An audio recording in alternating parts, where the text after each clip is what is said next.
जय माता दी वीरों। माता जी की कृपा सदा आप लोगों पर बरसे। माता जी आप लोगों की हर मनोकामना पूरी करें। वीरों, हमारे देश के अंदर आप कहीं भी देखिए इस समय जात पात का वैभव फैला रहे हैं लोग। देश को तोड़ने में लगे हैं लोग, क्योंकि हम हिंदू कहीं ना कहीं बटे हुए और कमज़ोर साबित हो रहे हैं, जबकि हम कमज़ोर नहीं हैं। हमारे अंदर फूट डाल के हमें कमज़ोर किया जा रहा है। यही बहुत पुरानी विरासत है, इतिहास इसका गवाह है। जो न समझ है, जिसको इतिहास के बारे में नहीं पता है, वो रोज़ एक अलग गलत इतिहास लिखते हैं।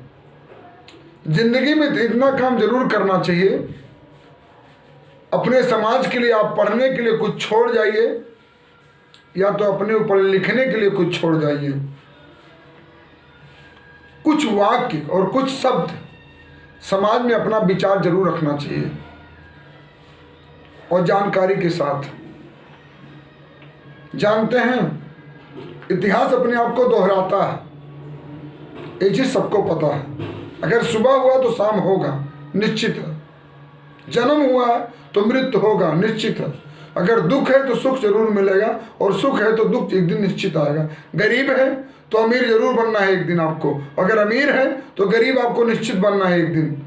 ये संसार का नियम है, ये प्राकृतिक का नियम है। ऐसा होता आया और आगे होगा भी। लेकिन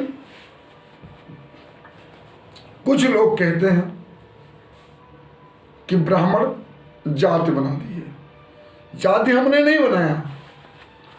पहला नंबर तो जान लीजिए, जाति हम नहीं बनाए, वर्ण व्यवस्था थी। ये मैं नहीं कह रहा हूं, इतिहास कहता है, वेद पुराण कहता है। हमारा देश समृद्ध था, बहुत वैभवशाली था, बहुत धन संपत्ति था हमारे यहाँ। इस पे कितने लोगों ने आक्रमण किया, कितने लोगों ने लूटा खाया, फिर भी हमें संपत्ति, हमारा परिवार, कुटुंब बचा रह गया। तोड़ते तोड़ते तोड़ते इसमें कितने भाग तोड़े गए, कितने लोग मोड़े गए, फिर भी हमारा हिंदू धर्म जिंदा रह गया। इसको नष्ट नहीं कर पाया कोई। जब अंग्रेज हमारे देश के ऊपर हमारे देश को गुलाम किए हुए थे, तो 1931 में एक बार जनगणना हुआ शिक्षा के बारे में, और इंग्लैंड का एक अफसर आया और यहाँ से जाकर के सारी रिपोर्ट वहाँ संसद भवन में, पार्लियामेंट में रखा। तो वहाँ के लोग तो 97% शिक्षित हैं। तो वहाँ लोगों से पूछा गया कि वहाँ क्या पढ़ाया जाता है। हमारे यहाँ 18 भाषाएं पढ़ाई जाती थी, 18 तरह का सब्जेक्ट था हमारे पास। बहुत वैदिक गणित था, रासायनिक विज्ञान था, वेद पुराणों की बातें थी, सब कुछ पढ़ाया जाता था। तो वहाँ पूछा गया कि आप वहाँ पे पढ़ाते कैसे इतने बच्चों को, कितने गुरुकुल हैं। तो हमारे पास बहुत गुरुकुल थे, और एक गुरुकुल जो छोटा गुरुकुल होता था उसमें कम से कम 200 बच्चे, और जो बड़ा गुरुकुल था उसमें कम से कम 20,000 बच्चे पढ़ते थे। उस गुरुकुल में कुलपति होते थे, जो आज भी कुलपति होते हैं डिग्री कॉलेजों में, और तब भी कुलपति होते थे। फिर क्या हुआ, फिर उन्होंने पूछा इनका परीक्षा कैसे होता है।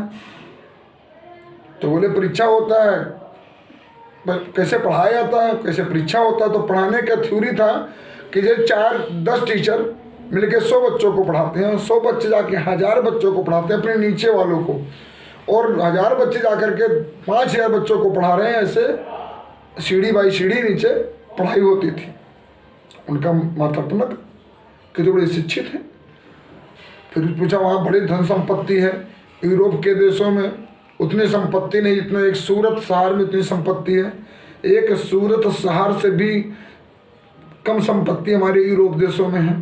तो उनको लालच पैदा हुआ कि इनका पहले जो शिक्षा की नीति इसको तोड़ा जाए। वो यही है, छिपा हुआ है जाति और वर्ण व्यवस्था, जिसको आज हम जाति में बांट रहे हैं, वही वर्ण व्यवस्था छिपा हुआ है। तो उन्होंने पूछा कि ऐसा क्यों हो रहा है, कैसे परीक्षा होता है। तो जैसे आप किसी चीज़ का परीक्षा देते हैं तो फर्स्ट रैंक आता है, चौथा, पांचवा, 10वां, 11वां ऐसे रैंक आता है, तो उसी अनुसार हमें नियुक्ति होती है, उसे सर्विस मिलता है मुझे। डिग्री भले एक रहती है। तो ऐसे जब वर्ण व्यवस्था, वहाँ जब परीक्षा होता था हमारे यहाँ, तो परीक्षा होने के बाद क्या होता था कि जैसे कोई व्यवसाय भी सिखाया जाता था। पहले बचपना में देखे होंगे, अगर नहीं पता होगा तो अपने माँ बाप से भी बच्चे पूछ सकते हैं कि पहले स्कूल में रसरी भर के कोई ले आता था, कोई मिट्टी का खिलौना बना के ले आता था। वैसे पहले के इतिहास में था कि कोई जूता बनाने सीख रहा तो जूता बना करके परीक्षा देता था, कोई कपड़ा बुन रहा तो कपड़ा बुन करके परीक्षा देता था, कोई बाल काट रहा तो बाल काटने का परीक्षा देता था, कोई बढ़ई का काम कर रहा तो घाट चारपाई बना करके परीक्षा देता था। अपने व्यवसाय का वहाँ जो है सब लोग प्रदर्शन करते थे, और जिसका प्रदर्शन सबसे बढ़िया होता था उसको नंबर मिल जाता था, अपने व्यवसाय के लिए उसको कार्य मिल जाता था। तो कार्य करते करते वो उसी को जात मान लिया गया। हमारे यहाँ जाति कोई बनाया नहीं है। जो बुद्धिमान था, जो आज जैसे टीचर हैं किसी भी कास्ट के हों तो उनको लोग प्रणाम करते हैं, गुरु जी होते हैं, मास्टर साहब होते हैं, कि उनको जात से कोई बुलाता है नहीं बुलाता है। तो उस समय भी जो बुद्धिमान थे, जो पढ़ने में तेज थे, वो ब्राह्मण कहलाए। कर्म कांडे ब्राह्मण, गीता के 16वें अध्याय में लिखा गया कि कर्म करने वाला व्यक्ति ये ब्राह्मण होता है जिसको ब्रह्म की ज्ञान हो, जो सामाजिक ज्ञान हो, जिसके बताए हुए रास्ते पे लोग चलें, जिसके बताए हुए रास्ते पे लोग आकर्षित हों। ऐसे सारी बातें थी। वहीं से हमारी वर्ण व्यवस्था पैदा हो गया। और जब वर्ण व्यवस्था पैदा हो गया तो अंग्रेजों ने और इसको तोड़ने की पूरा कोशिश किया। किसको तोड़ो? पुर्तगाली थे, मुगल थे, फ्रांसीसी वाले थे, तमाम थे यूरोप देशों के हमारे ऊपर आक्रमण कर रहे थे और हमें गुलाम बना के रखे हुए थे। उनका मेन मकसद था इनको जात वर्ण में तोड़ो। और जाते जाते अंग्रेजों ने ये सारा काम कर गए और बचा खुचा काम हमारा कांग्रेस सरकार भी करके चली गई। अब हम लोग कितना समझ में नहीं है कि अंग्रेजों ने हमारी बहन बेटियों के साथ गलत किया। जितनी सुंदर स्त्री देखते थे उनके साथ शोषण किया। उनके यहाँ क्या होता था, अगर रेप हो जाता था, बलात्कार हो जाता था किसी के साथ, तो कोई सुनवाई नहीं होता था। तो उन्होंने एक कानून बनाया। उस कानून के दायरे में कोर्ट में उनको साबित करना होता था कि मेरे साथ रेप हुआ, मेरे साथ बलात्कार हुआ। तो कोई भी भारतीय नारी जाके कोर्ट में पेश नहीं होती थी और कोई अपनी सारी दुख पीड़ा नहीं बता पाती थी। कोई इतना झमेले में, अब देखते हैं कितना लंबा कानून चलता है, उतना झमेले में कोई फंस नहीं पाता था, ना चल पाता था। उसी का वो नाजायज फायदा उठाते थे। भाई कानून बन गया तो इस कानून के आगे बहुत शोषण हुआ, बहुत बलात्कार हुआ, बहुत रेप हुआ, जो आज के लोग भूल रहे हैं और यही कल फिर होने वाला है। टोटल कहीं 57 देश मुस्लिमों का है, 57 देश इस्लाम वालों का है, मुल्ला लोगों का। और 57 देश कंट्री अगर एक रुपया देती होगी इस देश को तोड़ने के लिए तो कितना रुपया आता होगा तोड़ने के लिए। मायावती अपना सरकार बनाई, 4 बार मुख्यमंत्री उत्तर प्रदेश की थी, कितने लोगों का भला कर दिया उन्होंने। मोदी जी 10 साल से पीएम हैं, कितने ब्राह्मणों का भला कर दिया। सामाजिक विकास करते हैं। कोई भी सरकार आएगी संविधान के दायरे में काम करती है। लेकिन हमारे संविधान में बतेरे संशोधन हुआ तो क्या हिंदू धर्म के लिए संशोधन नहीं हो सकता? हिंदू राष्ट्र क्यों नहीं बन सकता भारत? इसके लिए लोग चिढ़ते हैं, लोगों को जलन होती है, लोगों के अंदर उबाल आता है कि अरे ये हमें गुलाम बनाएंगे, हमें मनुवादी मनुस्मृति के साथ पढ़ाएंगे, ऐसे लिखेंगे। ऐसा नहीं होता। संस्कृत के साथ सभ्यता और सभ्यता के साथ देश जुड़ा होता है। हमारा संस्कृत नहीं रहेगा, हमारा सभ्यता नहीं रहेगा, मेरी पहचान नहीं रहेगी तो मेरा देश कहाँ से रहेगा? देश को बांट दिया गया, तोड़ दिया गया, लड़ा दिया गया, अब आपस में लड़ाने का काम कर रहे हैं। अरे गाँव में दम हो, किसी को मुँह से गाली नहीं निकलना चाहिए। मैं माता जी का कृपा है, माता जी का भक्त हूँ, अब शब्द निकल जाता है, क्या करूँ, बहुत क्रोध आता अंदर।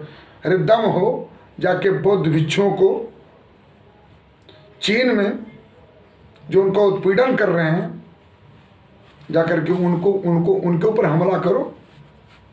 देश में एकजुट होकर के उनको प्रताड़ना दो, उनको परेशान करो।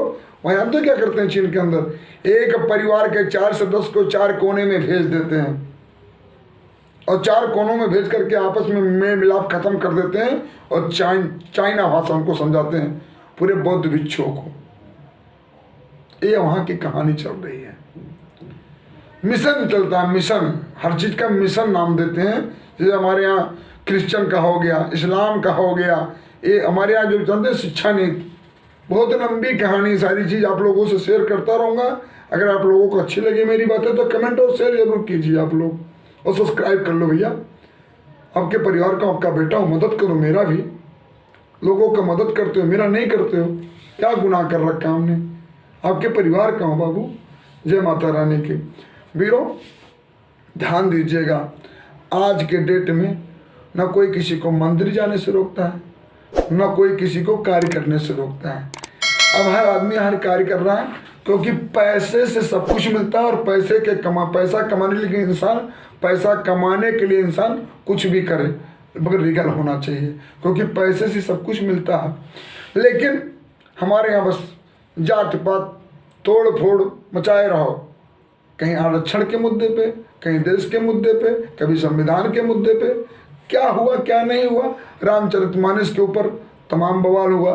अब देख रहे हैं, एक राजे तिवारी जी हैं मध्य प्रदेश के, उन्होंने 1857 का एक 1877 का है एक रामचरितमानस हाथों से लिखी हुई जो प्रिंटिंग किया हुआ है, उसको दिखा रहे हैं कि इसमें शूद्र नहीं लिखा गया, उसको नहीं कोई देख रहा है। 1932 में गीता प्रेस की स्थापना हुआ, 1939 में उसमें प्रेस में छपना शुरू हुआ। कहीं मिसप्रिंट हो गई होगी।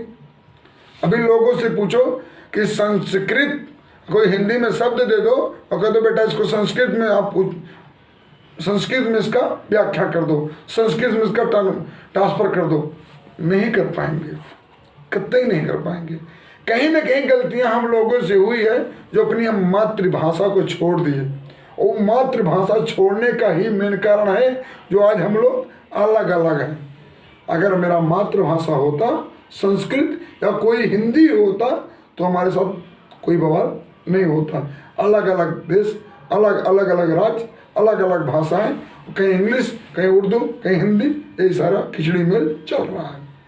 जागरूक आपको होना है कि हमारे हिंदू धर्म पर अगर कोई ठेस उठाता है तो उठाओ ना तलवार, क्यों नहीं रखते हो? सब काम कर सकते हो आप, अपने घर में एक अस्त्र नहीं रख सकते हो? एक अस्त्र रखो, उसकी पूजा करो, वक्त आने पर उसको भी कुछ दाना पानी मिल जाएगा। जब अपने घर में आप एक अस्त्र नहीं रखोगे तो हिंदू धर्म की रक्षा कैसे करोगे? रखना चाहिए, प्रदर्शन मत करो, लेकिन अपने घर में रखो। ये हिंदू धर्म भी सिखाता है, शस्त्र की रक्षा, अस्त्र की रक्षा तभी हो सकता। शास्त्र और अस्त्र दोनों बहुत जरूरी है। लक्ष्मी उसी के पास टिकती है जिसके पास ताकत होता है, जिसका बल होगा ना, लक्ष्मी वहीं जाएंगी, अपनी कद्र वहीं करवा सकती हो। जहाँ बल नहीं होगा वहाँ लक्ष्मी नहीं जाती। मेरे वीरों, अगर ये मेरी बात अच्छी लगे तो कमेंट और शेयर जरूर कर दिया करो भैया, और सब्सक्राइब भी कर लो बाबू। जय माता रानी की वीरों, अगर मेरी बात अच्छी लगे तो शेयर जरूर करना। जय माता कल्याणी, जय माँ बेड़वा की रानी, सदा रक्षा करो माता कल्याणी। जय माँ बेड़वा की रानी, जय माँ बेड़वा की रानी, जय माँ बेड़वा की रानी, जय माँ बेड़वा की रानी।